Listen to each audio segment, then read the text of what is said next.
அதிகமா பாவிச்சிட்டு இருக்க ChatGPT தான். அந்த ChatGPT எங்களை பற்றி என்ன நினைக்குதுன்னு நாங்கள் தெரிஞ்சுக்கலாம். என்ன இது?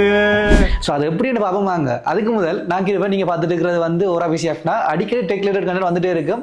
ஃபாலோ பண்ணி வச்சுக்கோங்க. நாங்க இப்போ ChatGPT கதைக்கிறோம்.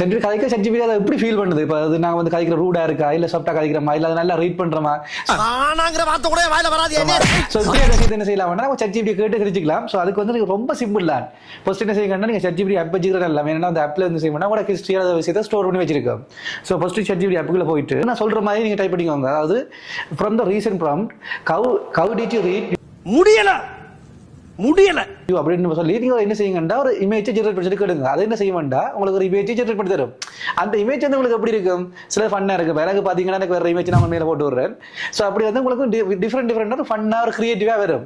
ஸோ இதே மாதிரி நீங்க என்ன செய்யலாம்டா உங்களுக்கு ஏற்ற மாதிரி ஜெனரேட் பண்ணிக்கலாம். ஸோ இதை விட முக்கியமான விஷயம் என்னன்னா சில பேர் வந்து ChatGPT குடும்பம் நடத்திட்டு இருப்பாங்க. ஸோ அவங்களுக்கு எல்லாம் என்ன செய்யுங்கன்னா அந்த வீடியோ ஷேர் பண்ணிக்கோங்க. அதுல இருந்து அவங்க எப்படி, அதாவது ChatGPT அவங்க கூட எப்படி ஃபீல் பண்ணுதுன்ற விஷயத்தை தெரிஞ்சுக்கலாம்.